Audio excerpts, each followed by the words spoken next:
Leaders, welcome back to Maxwell Leadership Podcast with David Cokro Raharjo.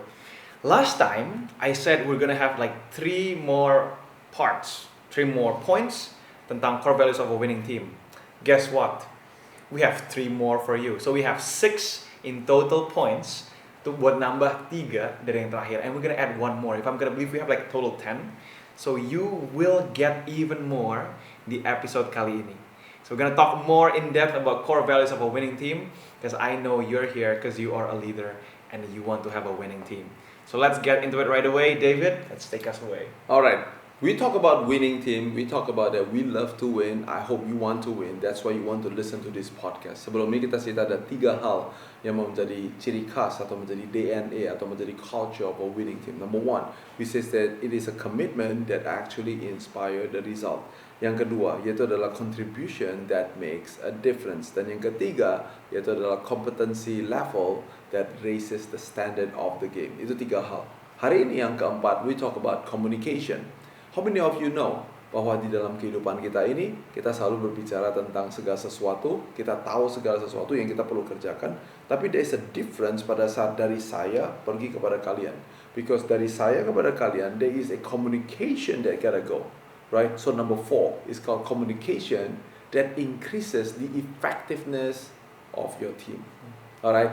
Communication ada 5 hal yang kita harus perhatikan bersama-sama, khususnya dalam membangun sebuah winning team. Yang pertama yaitu adalah the communication gotta be candid. Artinya adalah jujur gitu loh.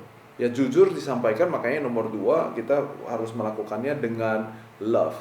Karena jujur tanpa love, you speak the truth, but without love, berarti Anda tegas mungkin, sampai tujuannya, tapi bawaannya kasar. That's not what you want. You want to be able to speak the truth with love. Now, I didn't say like this, lovingly telling the truth. I didn't say that. In communication, I speak the truth, but with love. Artinya adalah saya tahu dulu poinnya mau di-delivernya apa, tapi kemudian saya mempertimbangkan dengan hati, what do I need to do, how do I need to do it, and when do I do it, and where do I do it. Now, when I was much younger, I'm very famous to blurt out everything that is in my head. Okay? Jadi saya kasih tahu sama Joe apa yang saya gak suka, apa yang salah, dan how stupid it is, and all the stuff things. Not only I have a faulty mouth, but I also so direct, but I have no consideration. Jadi sebagai contohnya, if you can imagine this for 1 second, one of the people that work in my team at that era, pada saat saya masih berumur 20-an, is actually my wife.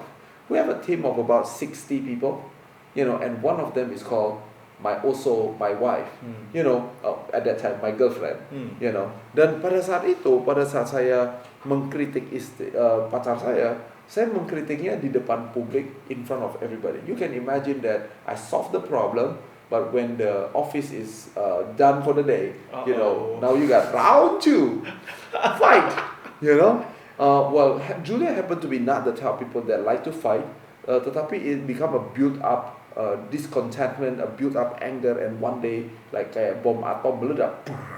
And then I said, well, you didn't tell me. But then I learned my lesson when I was still in my 20s. I learned that, okay, I have to speak the truth, but I gotta use love. Speak the truth with love. Itu adalah nomor 2. Yang ketiga, yaitu adalah you gotta do it fast.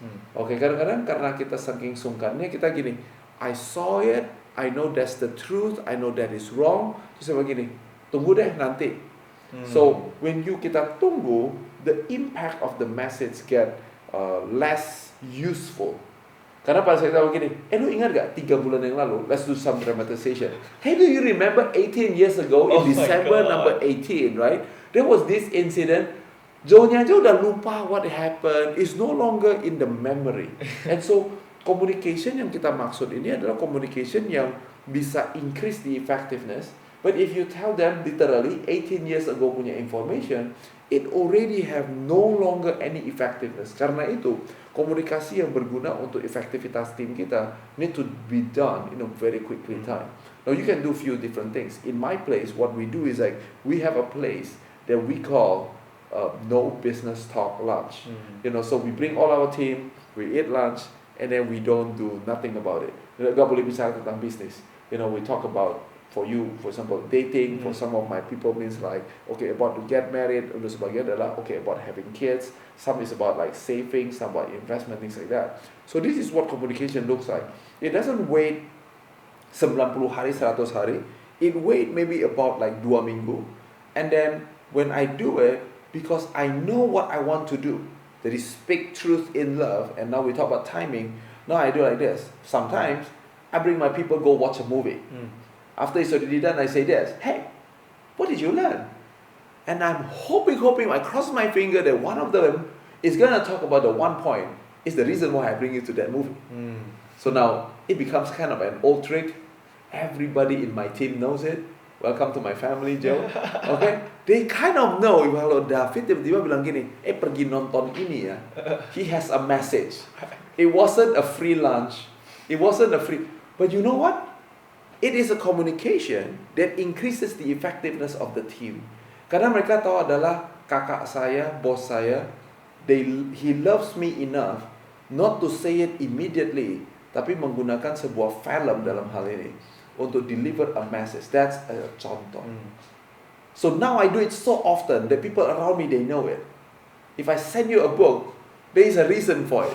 If I say like, I'll pay for you to go all watch a movie. Now sometimes it's because we all just want to enjoy it. But 99% of the time, 99%. it was actually never a free movie. It's never a free lunch. Got it. I say, let's play basketball with me. There's always something that I want to tell you. I'm going to make you shoot a certain thing to tell that person. I say, now you got it. Now you apply it in the business. Now apply it in the work that we do. We are always aggressive. Aggressive in basketball game is just a part of playing the game. It is not. It doesn't mean that we are rude people. It's not. Sebagai contoh. Okay. Nomor 3. Nomor 4. Communication that is actually inclusive. Artinya, kalau saya kasih tahu informasi ini, truth that I say, tapi gak inclusive, David is not. Saya pengecualian. Hanya untuk orang ini aja. That's the reason why the communication yang kayak begitu, it breaks down the team. The team will not be built up in effectiveness. Jadi communication yang inklusif artinya adalah berlaku untuk Joe, juga berlaku untuk siapa? Yang ngomong, David juga. Same rules, okay? Yang kelima yaitu adalah communication that's actually consistent. Okay? So these 5 things create the DNA of a winning team. Communication that actually lifts up the effectiveness of the team. Okay? Number 5, cooperation that creates harmony in the team. Okay, jadi kita kan maunya kerjasama gitu ya. Nah, cooperation yang berhasil ada 3 elemen penting. Right? Nomor 1, it requires trust. Kalau kita mau bisa bekerja sama, komponen pertamanya adalah trust. Nomor 2 adalah respect. Artinya kita bisa menghormati satu sama lain. Now, respect can only be given kalau ada confidence level yang tinggi, artinya we actually perform. Dan nomor 3, kalau kita mau melakukan cooperation, nomor 1 we need to do cooperation that requires trust. Yang kedua adalah kita memiliki respect. Yang ketiga adalah kita perlu untuk memberikannya pikirin orang lain. Coba bayangin, kita mau kerja sama, namanya juga ada samanya, kerja sama, tapi mikirnya adalah benefit gua doang. That is the type of cooperation that will never ever happen. Okay, so these 3 things. Now, I want to go back just a little bit di point nomor 2, yaitu adalah respect. Respect memiliki 2 elemen because it is related directly to your performance, right? Jadi ada 2 hal. Yang pertama, you have to earn it by your track record. Artinya adalah begini, kalau semuanya setiap kali kerjaannya salah lagi. Can you trust that guy? Of course not. Kalau semuanya betulin mobil, habis dibetulin malah mesinnya bocor sebagai contohnya. And then dikerjain 3 kali, mesinnya mesti turun gitu. So, how do you trust that person? There has to be a track record of growth. Kali ini semuanya cuma berhasil 20%, tapi yang berikutnya 30%, berikutnya 40%, berikutnya 50%. There is a track record of growth. Yang kedua, yaitu adalah kontribusi sebagai sebuah tim. So, this is why membangun a winning team, we all want to have a winning team. We all want to belong in a winning team. But winning team is a hard work. Ada harga yang harus dibayar. Why? Because to be able to trust each other and to respect each other, you have to build it as a team. Kadang-kadang ada orang bilang begini, you watch this in a lot, not in a lot, but in some basketball games, yang dimana tim itu memiliki 1 atau 2 superstar. And the leader, the team, the membernya ini, he take it upon himself that it's about winning, it's not about the team. So he asks for the ball, he shoot the ball, he scores the ball, and suddenly everybody has 0 role. You know what's your job? If I missed it, go get the rebound. You know what's your job? Pass me the ball. Okay? You know what's your job? Bring the ball half court. You know what's your job? I pass the ball to you, you find my opening and give me the ball. So suddenly, it's all about me scoring and performing, but it's not about bagaimana di dalam tim ini, I trust you that if I give you the ball, if you are open, I'm going to pass that ball so you can have an easy layup. It's no longer it's about the team, but it's about saya. And the moment it's about saya, then you started to lose the trust. So this is a new DNA that you have to be built. Cooperation is a big word and we use that a lot of times. But kadang-kadang kita kurang mengerti apa sih, bagaimana sih caranya supaya kita bisa menjadi sebuah tim. You want to be a winning team? Well, you have to be a team first. I like what Martin Luther King Jr. says. He says that, what are you doing for other people? John Maxwell juga suka bilang begini, dia ada seorang mentor, adalah pelatih bola basket kebetulan. And dia selalu bertanya kepada para timnya, what can I do for you so that you have an easier game to play? Pertanyaan ini pertanyaan yang sangat penting sekali. Pertanyaan yang dimana kita berpikir, bagaimana saya bisa membuat tim member kita, kolega kita, dia bisa mainnya lebih bagus, bisa cetak skornya dengan lebih gampang, supaya dia bisa naik gajinya lebih cepat, supaya performanya bisa tercapai dengan baik. Daripada cuma bilang begini, gimana sih lu? Lu tadi lihat gak? Gua lagi open tahu. Lu gitu aja gak bisa sih? Goblok lu, goblok lu. Nah, I just give you an example where if you want to destroy your team, just do that. Okay, just do that. Just steal the credit from everybody. Pasti timnya hancur secara sendirinya. Right? Number 6, it is actually chemistry that enhances the personal connections. Kalau kita mau membangun winning team, dan kita bangun timnya cuma begini, pokoknya kita dari Senin sampai Jumat jam 9 pagi sampai jam 5 sore kita ketemu, kita kerja bareng-bareng. Tapi dari jam 5 sore sampai besok lagi jam 9 pagi, dan Sabtu dan Minggu, I don't know you. Kalau kita ketemu pas-pasan di mall sebagai contohnya, kita ketemu, hey Joe, how's it going? Terus kita lihat dia begini, I'm sorry, who are you again? It's like, we work together in the same office, we just like achieve 3 account, I'm your colleague bro. And then you're like, oh sorry bro, nanti kalau saya ketemu bapak di kantor, we become bro again. But right now, I don't know you. Do you see the office? We're not in the office. We're not friends, man. Do you want to work with the... No. You're going to say something like, what? Nobody wants to work with a jerk. Nobody. Oleh karena itu, everybody want to be connected. Kalau ada pandemi yang perlu diselesaikan di dunia ini, yaitu adalah we don't need another great idea. We don't need another smart person. We need people that actually cares about people, that want to be connected. Okay? So, I'm gonna have to skip this point, make it faster. I can talk about this a whole episode. Number 7, kreativitas.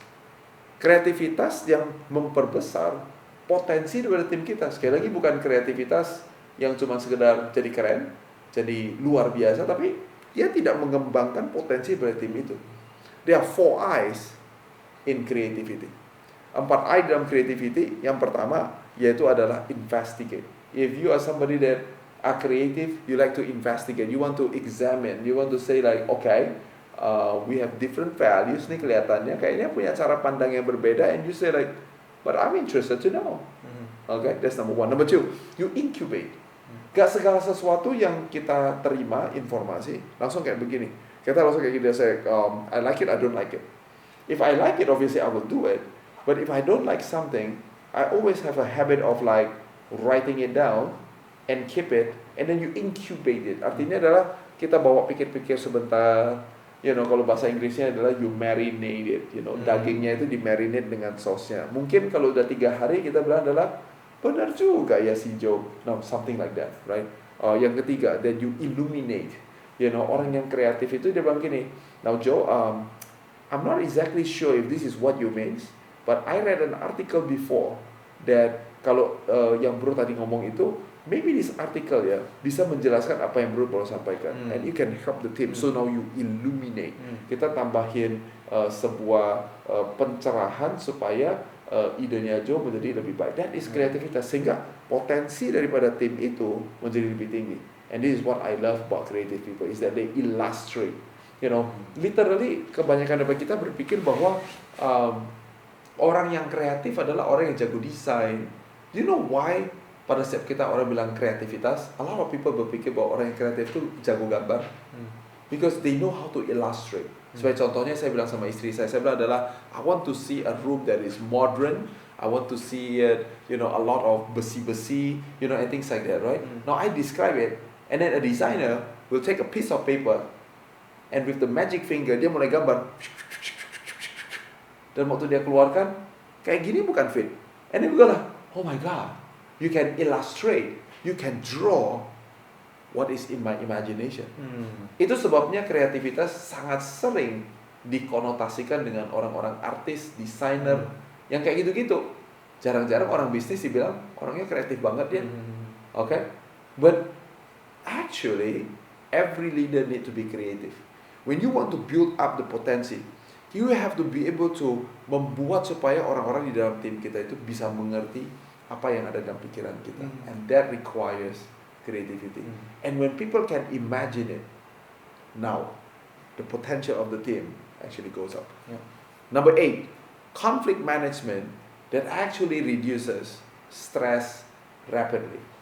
Now, this is the truth, which is there will never ever be any team in this world that doesn't have any stress, that doesn't have any conflict.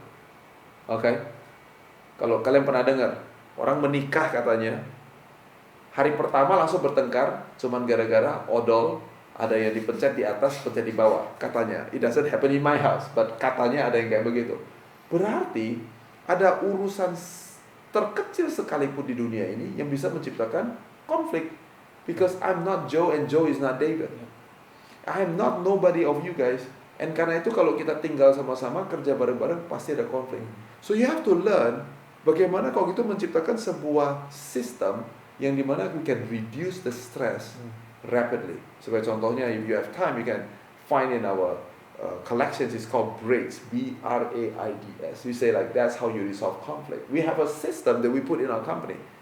Very quickly, kadang-kadang udah in a heated arguments, suddenly I realized that my B says brainstorm. You know what brainstorm means? So there is no bad idea. You are allowed to say anything. I'm going to write it down.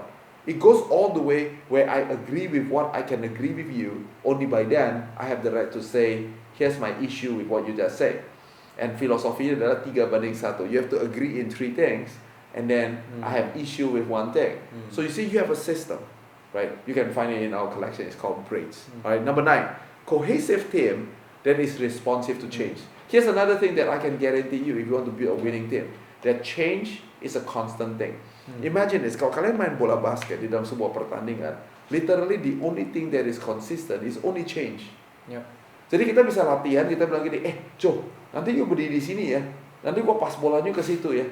Dalam konteks yang kita lakukan by now, some of you guys that have come to our events, you see that Joe and I, kita tektokan, kita bilang, hey Joe, nanti waktu you naik ke panggung, kamu ngomongnya begini ya. When you welcome me, kita ngomongnya begini ya.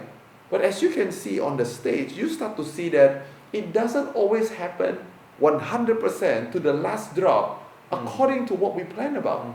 Karena itu a winning team, dia gak kaku, dia suka dilatih. They want to coordinate and cooperate with each other because I trust Joe and Joe trusts me. He knows that David will carry it on after I bring it from here. Tapi dalam prakteknya pasti ada perubahan, pasti ada mungkin mic-nya nggak jalan, mungkin adalah karena waktu kita ngomong ini harusnya nggak ada yang tepuk tangan, tapi ada yang tepuk tangan, ada yang ketawa, ada yang handphonenya bunyi. There's 10,000 things that can happen. So a winning team, they understand that they need to have a cohesive team to respond to that change. Kalau mic-nya nggak jalan, siapa yang langsung ambil mic-nya, hidupin, dan lari ke depan, and say like, hey Joe, this for you. Bukan Joe-nya, excuse me, anybody, come on. Kan ketahuan banget not a winning team gitu, right? Even when we're doing this podcast, there's a lot of adjustment, a lot of changes that happen. But a winning team, they know how to adjust to every situation. And finally, number 10, community. It's not just a team, but it has to be a community. Community datang dari dua kata, yaitu the common and unity. Berarti ada sesuatu yang common yang menyatukan kita semuanya. You'll be surprised that in my circle of friends dalam komunitas saya, I have a lot of people that either play basketball, understand basketball, or they are basketball enthusiasts. And I got female partners that are all also playing basketball. You know why? There is something that build us together.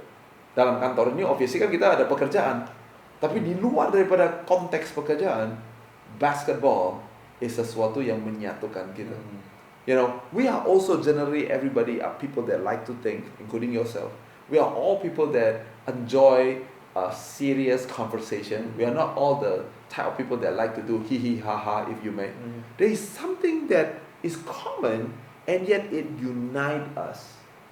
Itu seperti otot, ligamen yang menutupi kita punya tulang supaya kita bisa bergerak dengan lebih baik. If you look it from the outside, dia sebenarnya nggak ada dampak langsung kepada that winning team itself. But community is actually the ligament that put together all the muscles, all the bones, so that now you become a working organization, and because of that, now you have a winning team. So now, David, we're gonna talk about in-depth 3 questions specifically tentang apa yang sudah kita bahas. So we have 10 things in total. Tapi ada satu quote that caught my eye. So John said this. Dia bilang that unity is an illusion. And when I first read this, I was like, okay, unity is an illusion. And he really empowers community. Bahwa sebuah unity ini adalah sesuatu yang sebenarnya angan-angan. Karena, we talk about kayak, we have like common diversity, kita apalagi Indonesia, kita punya sebuah kesatuan keberagaman. But John speaks something differently. And I'm pretty curious what you think about this. Do you mind sharing more? I think unity is an illusion because we all want to feel belong. Sebagai contohnya, kalau Joe ada di dalam 3 komunitas where you actually feel belong. Kalau kita bicara, gak ada orang yang salah artikan kita. Don't you want that type of community, right? But then ada satu komunitas yang dimana kita merasa kita selalu disepelekan sama orang lain. Now, do you want to belong in that group? Now, di luarnya mungkin kita bilang adalah, well, I don't care. You know, but deep inside, everybody has this feel, and they say that I want to also belong di sana. Seperti di 3 grup ini, kalau saya bicara, saya gak disalah ngertiin sama orang. I also want to be in this one community where saya juga gak disalah ngertiin sama orang. Kan bukan maksud saya untuk gitu-gituan. Kira-kira begitu. So I think that's why unity is such an illusion. We want to be people. We are accepted everywhere and anywhere. Tapi kenyataannya adalah Anda tidak diterima di mana saja, kapan saja, dan di mana-mana saja. It's actually not true. It's not true. I would imagine kalau ini adalah komunitas di mana ibu-ibu semuanya lagi hamil trimester ketiga, and they have a WhatsApp group, a komunitas, they all get together, you know, and then I'm a guy that is actually have been trying for 11 years and kita masih belum punya anak. I don't think we just have the same vision, you know, and you should not belong in that community, you know. So you know, just a little bit of a small practice buat saya, you know, like I don't have a practice of like joining every single WAG or any community that invite me yet. So I decided that, you know, there is a community yang dimana I can be adding a lot of value in there. There's a community where I can get a lot of value in there, and there's a community dimana I cannot add value in there, and nobody can add value to me too. So on the third community, I just decided that I'm not going to be a part of it. You know, so That's why when I talk about community, I talk about common unity. Yeah. Apa sih yang sebetulnya kita ada value yang sama atau visi yang sama yang membuat kita kemudian we want to be a part of it. Right. Okay, so that's what I think about. So belonging, I think that's a very good point. And moving forward, David, I know you're big on this. You wrote a book on creativity. Dan John juga berbicara tentang kreativitas, dan kreativitas memperbesar sebuah tim. Ya. Tapi seringkali kreativitas ini mungkin dinilai, mungkin terutama di negara timur, bahwa kayak kreativitas ini tidak dinilai sebesar mungkin negara-negara barat. We don't do brainstorms a lot. Mungkin juga that's why our culture isn't really big on like sharing opinions, speaking up. Karena kadang kreativitas ini dinilai sebagai, oh kreativitas ini ada divisinya sendiri. Ini tim kreatifnya kita, atau kayak oh ini tim konten kita, ini tim acara. Yang lain kerja aja. But creativity is a big part of leadership. And you wrote a book on this. So tell me, David, like what's the relationship antara kreativitas dan sebuah kepemimpinan? I wrote a book about it, but you are living it. Karena you are 20-something years old, single, available. Oh. Yeah. And you did not have what you said. Yang barusan you described, that is not who Joe is. You have confidence to speak in public. You do critical thinking. You ask questions. And those are all the things that make somebody creative. Jadi itu definisi daripada orang kreatif. Tapi benar, kalau kita cerita di zaman dulu, tentu memang kita memiliki beberapa masalah di mana kita tidak dibiasakan untuk banyak bertanya. Kalau banyak bertanya itu kayaknya kesannya adalah lu orang ini jadi orang reseh banget sih, nanya melulu supaya contohnya. So kreativitas yang baik perlu dijelaskan bahwa adalah dari sebuah ide atau sebuah visi, dia harus diturunkan di dalam sebuah strategi. Nah, strategi ini kemudian diturunkan menjadi beberapa taktik perang, if you may. Nah, taktik-taktik ini kemudian mesti dieksekusikan. Here's why creativity is important. Karena pada saat dia diturunkan ke dalam kreativitas, dalam eksekusi, tidak semua yang diplanningkan akan berjalan, paling sedikit, 100% sesuai dengan planning itu. I've been a businessman for more than 2 decades now, and I've built so many businesses, and I have never, not for a single time, melihat bagaimana rencana kerja dan prakteknya kemudian persis sama, in alignment 100%. So kita mau jual 30 unit ya bulan ini. Terus bulan ini jual berapa? 30 unit. Yang saya pernah lihat begini, targetnya 30 unit, jualnya cuma 3 unit, atau jualnya 300 unit. Jadi you over deliver or you underperform. But I have never seen exactly the same. Or if you make a budget apalagi, it is exactly 11.234%. I have never seen it. And so because of that, kreativitas dibutuhkan. Karena adalah satu hal untuk kita memiliki rencana kerja, but it is a completely different another thing untuk pada saat kita tahu apa yang kita tahu, dan kita mesti praktekkan itu dengan cara yang berbeda, cara alternatif yang berbeda, untuk supaya bisa mendapatkan hasil yang sama. Jadi visinya tidak berubah, strateginya tidak berubah, taktiknya tidak berubah, tapi dalam eksekusinya akan banyak perubahan. So a winning team sebenarnya bukan visinya yang berubah-berubah. Literally kalau dia ada tim bola basket di NBA, it is the same NBA championship ring. Nothing changes. Period. Strategi taktiknya juga tidak berubah, tetapi dalam eksekusinya bisa terus-menerus berubah, because in every of the seconds that you are on the court and you are when you are lagi tanding, there are 7,000 things that are happening at the same time. That is all different from the scenarios that you have. Kalau saya salah, Mike Tyson bilang begini, they say like everybody knows what they're doing until you got punched. Okay? Once you got punched, you gugup and you suddenly forget what you're doing. And that's why you need creativity. Tapi taktiknya yaitu pukulan jab and an uppercut and ducking, it's all the same training, it's the same activity, nothing changes. But then you have to have creativity to work it out, untuk berpikir. Oleh karena itu, kalau lagi di level yang mana, ini sekarang cara pandang saya, kalau lagi levelnya lagi ada di atas, kreativitas daripada anggota tim itu lebih minimal. I open it only for my partners. You know why? Because we are the partners. and we are the one that build the vision. Yeah. So the creativity is the creativity of the partners. But now, if it's in the execution, bayangkan kalau seumpamanya Joe bilang, hello everybody aja, saya bilang adalah, bro, ngomongnya mesti begini ya. Hello everybody, mulutnya cuma bisa bukanya sekian derajat, tangannya cuma boleh naik sekian sentimeter, apa lu gak mati gitu kan? Itu adalah tidak memberikan kreativitas kepada tim eksekusi. So the vision, in my opinion, it has to be reserved for the partners. I don't open the door just for nobody to bisa ngomong tentang visi itu. Tapi kalau di eksekusi kebalikannya. Saya bilang, you tahu gak kita visinya mau apa? You tahu gak kita strategi besarnya apa? You tahu gak taktiknya seperti apa?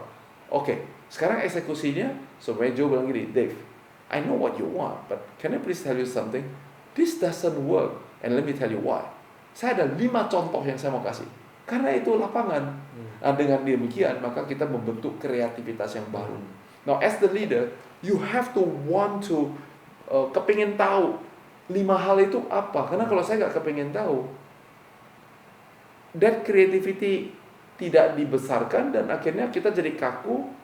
Potensi timnya ya begitu-begitu aja. Kalau kita literally main bola basket, we already know this is what you're gonna do. You're gonna swing to the left, you're gonna throw it to the center, and the center is gonna give it to this guy, and then he's gonna shoot it from the free throw. Ya sudah kalau gitu, kalau since that's all you want to do, ya kita 5 orang musuh, kita kumpulin aja yang berdiri di free throw. Ngapain kita bingungin orang mau lempar bola kemana? Because there is no flexibility. There's no creativity in playing the game, right? Itu kira-kira benar begitu. Ya, so kreativitas itu penting sekali. It's not just for artists, it's also for us leaders and business people. And it's supposed to be integrated in almost segala hal yang kita lakukan juga kan. Yeah. Tapi David tadi ngomong tentang NBA, which is another topic yang I wanna ask tentang chemistry. Jadi aku pun sebenarnya seorang pemain bola sebenarnya. Jadi dulu pas SMA suka banget main bola. Dan chemistry untuk sebuah olahraga itu lebih mudah dimengerti. So mungkin teman-teman di sini yang udah pernah bermain olahraga apapun itu, either basketball, football, badminton, or whatever it is, kalian pasti tahu satu momen di mana you feel clicked. You feel that tim kalian saat passing bola, saat bergerak di dalam lapangan, everything flows like a great dynamic. And it feels like, oh, gue komen sama dia chemistry bagus. Wah, aku komen sama dia chemistry bagus. Dan juga kayak, aduh, komennya chemistry nggak nyambung. Mau passing gimana pun, mau posisi mana pun nggak nyambung. And it feels like that chemistry idea feels very tangible. Karena permainan tadi yang David udah ngomong, ya karena permainan begitu-begitu aja sebenarnya. Main basket, 3 point, dribble, passing, main bola juga sama. Dan akhirnya dinamika itu lebih terlihat. Tapi dalam dunia organisasi, dalam dunia business, in leadership, those chemistries are a bit harder to see. Karena kerjaan aku dan kerjaan tim aku mungkin bisa bilang berbeda. So we have different ways of doing things, we have different tasks, we have different orientations. So how do we build chemistry in an environment where it's kind of quote-unquote hard to see what each other is doing pretty much? Well, the answer is in the 10 things that we already tell you. So you need to listen to this episode, you need to listen to the episode before it. But if I have to oversimplify apa yang kita sampaikan dalam 10 hal ini, you know, chemistry is about relationship. Sekali lagi, kalau kita di luar jam kerja, kita gak ada relationship. I don't care about what's happening in your life, you know, and you don't care about what's happening in my life. Secara otomatis chemistry itu pasti tidak ada gitu. You know, sebagai contohnya saya di dalam komunitas saya ini juga ada banyak orang-orang yang bisa bahasa Hokkien. You know, so it becomes something that connect all of us. Karena orang Medan makannya bakmi, you know, makan kue tiaw goreng, you know, dan bahasa ada jokes yang kalau kita sampaikan dalam bahasa Hokkien lebih ngena daripada kalau ditranslate dalam bahasa Inggris atau bahasa Indonesia atau bahasa apa saja. Right? And so that is our chemistry. You know, so when we look at each other, for example, one of my partners' name is Freddie Dermawan. You know, when I look at Freddie, I don't have to say anything. I just look at him, he look at me, and we got the message. You know, it's a chemistry. And the reason why it is so, bukan hanya karena kita udah temenan lama banget, tapi juga karena kita bicara pakai bahasa yang sama.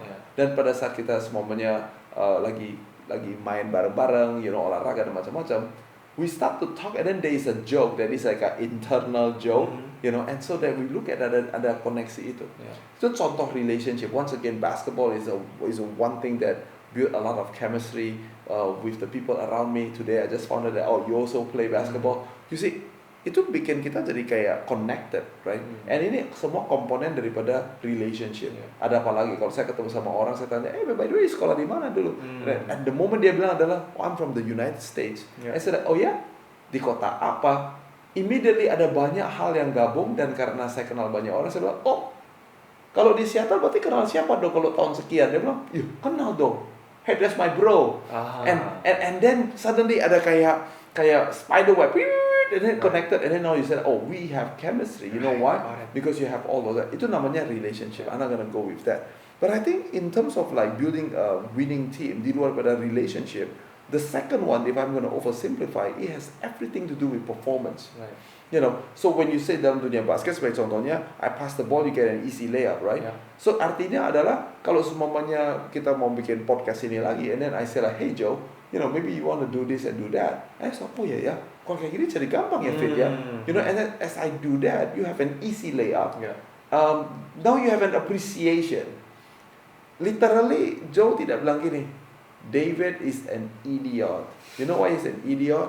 He has never added value in my life. In terms of performance, kita bisa bilang begini, hey Joe, tadi waktu you bikin podcast ya, boy oh boy, I love it. Padahal tadi ya screennya kan mati tuh, gua tahu lu mati tuh. Tapi you bisa mengizinkan tim untuk hidupin monitor itu lagi dalam waktu 30 detik. So you are not BSing everybody. You know, means that you actually know what you're doing, bro. Man, high five, that is so cool. Nah, pada saat kita lakukan hal-hal kayak begitu, itu jadi chemistry, because now you say like, you saw that? You see, only game recognizes game. Only orang-orang yang ada di bidang itu, dan dia pada saat kita lihat anggota tim kita melakukan sesuatu yang orang pada awamnya tidak mengerti bahwa my guy just did a miracle shot, right? And then you recognize that. Jadi performance ketemu dengan recognition, now you have chemistry. Now the guy says like, hey bro, thank you loh. Gak semua orang bisa lihat itu. Now, when you make that comment, feedback balik itu, what actually really happens, kalau kita bisa bayangkan di dalam otak kita, what actually really happens is that you knew that bisa bicara dalam 30 detik waktu monitor mati, dan you can call by heart apa yang you lakukan. For you, actually you are saying, I'm not that bad. And then ada anggota tim yang bilang adalah, I saw that bro.